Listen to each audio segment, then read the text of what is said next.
On November 13th, 2022, 4 University of Idaho students, Kaylee Goncalves, Madison Mogen, Ethan Chapin, and Xana Kernodle were found brutally stabbed in their off-campus home. So what happened at 1122 King Road?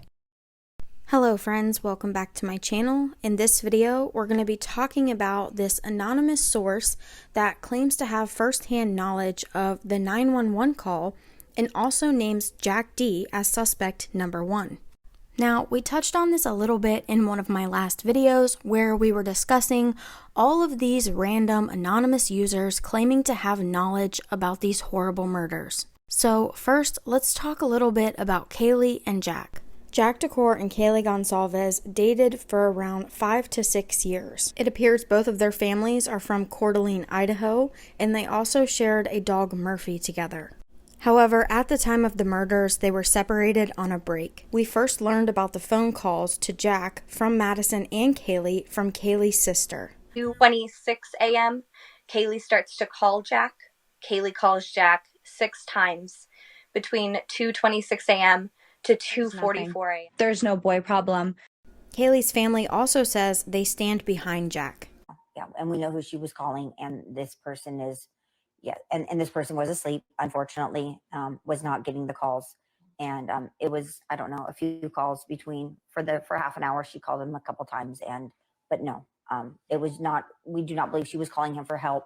We believe that she was just calling him to come over. If Kaylee was in imminent danger, her or Maddie, they would have called 911. They would not have been calling this person. Yeah. And that was so around 2. Yes. So at that time we Started believed around 2:30. Yeah, we believe that the girls were just fine.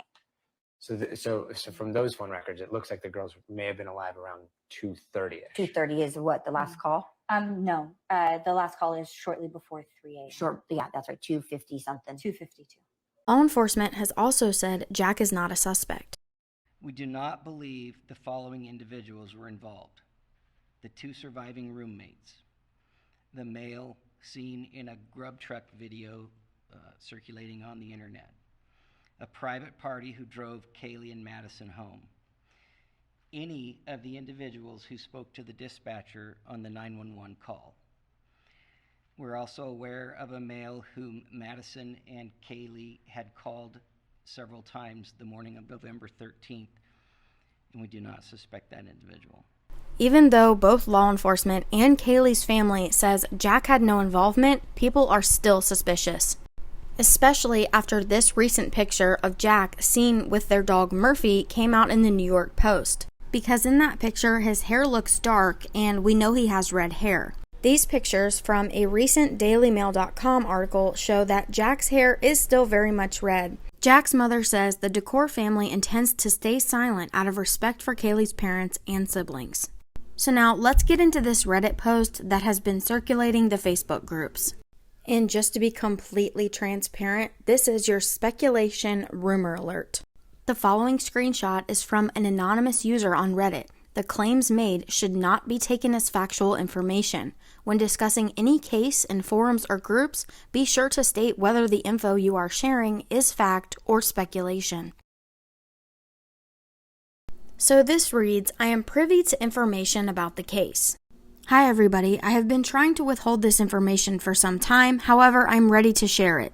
Relation to the case. In May, I graduated from U of I and quickly thereafter moved to NC. I have a relative who has been working as a coroner, not the one who spoke publicly on the case. Additionally, and maybe even more importantly, some of my best friends who are upperclassmen this year were involved in making the 911 call.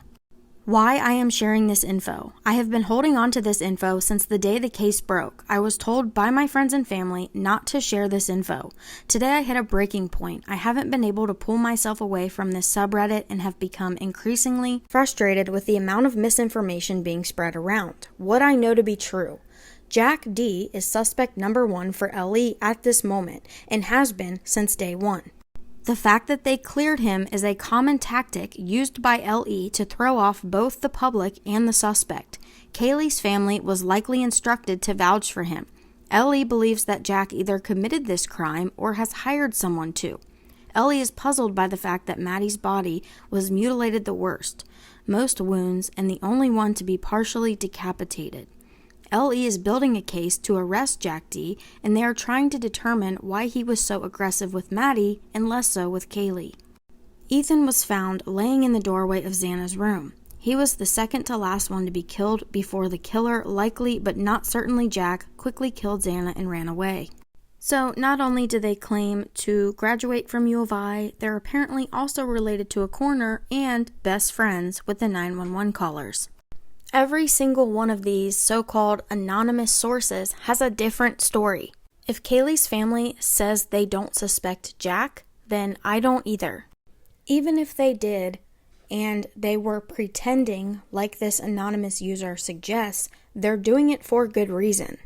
And even though Jack didn't speak like Jake did at the celebration of life, he was on stage with Kaylee's family. Is anyone acting differently since the murders? I mean, is there anyone that you have a weird feeling about that the girls knew or that comes to mind? Yeah, I would say not in the immediate circle by any means, but a few of the names that have been circulating around, I think it's hard not to kind of, dig into this. And I don't know how much of that is just because we have so little information from law enforcement and how much of it really is, a sister or a father's intuition. Can you elaborate at all? I don't know. You don't have to give a name, but I mean, is it someone that she knew or? I have something to say about that. I just feel like there's been a couple individuals that were cleared very fast. That may not, maybe he shouldn't have been. And yeah. She had the strong alibi. Just really fast. If you can dismiss. An hour later, and we're like, what? And I don't know. I don't know anything about those individuals. I just know they were people that, definitely should have been looked at, and yeah. I don't know what would prevent you from sharing somebody's alibi. Yeah, I think that's what we're struggling with. So it's like, we know what we know. We've, fought for Jack, Kaylee's boyfriend, and, we still stand that way. So I did just kind of want to clear that up while we're talking through this ambiguity that, that's not what we're honing in on here. We don't want to make more victims out of innocent people. Exactly. We definitely don't want to do that. So it sounds like Kaylee's family is not focusing their attention on Jack, but they're frustrated with how quickly certain individuals were cleared. So, who do we know has been cleared already? The 2 surviving roommates, the male in the grub truck video, the 911 callers, or anyone in the home at the time of the 911 call, and then of course Jack. So who is it that the family is referring to that law enforcement cleared too soon? It's been almost 3 weeks and law enforcement has still not named a suspect or located the murder weapon. Whoever the suspect is, what was their motive to take these 4 young lives? What could someone possibly do to deserve this? There is an evil in this world, and it's ramping up with every passing day.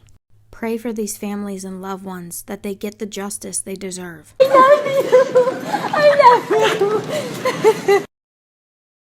Thank you so much for watching. Please do me a favor and like this video, subscribe, and turn on the bell icon to get notifications for when I post.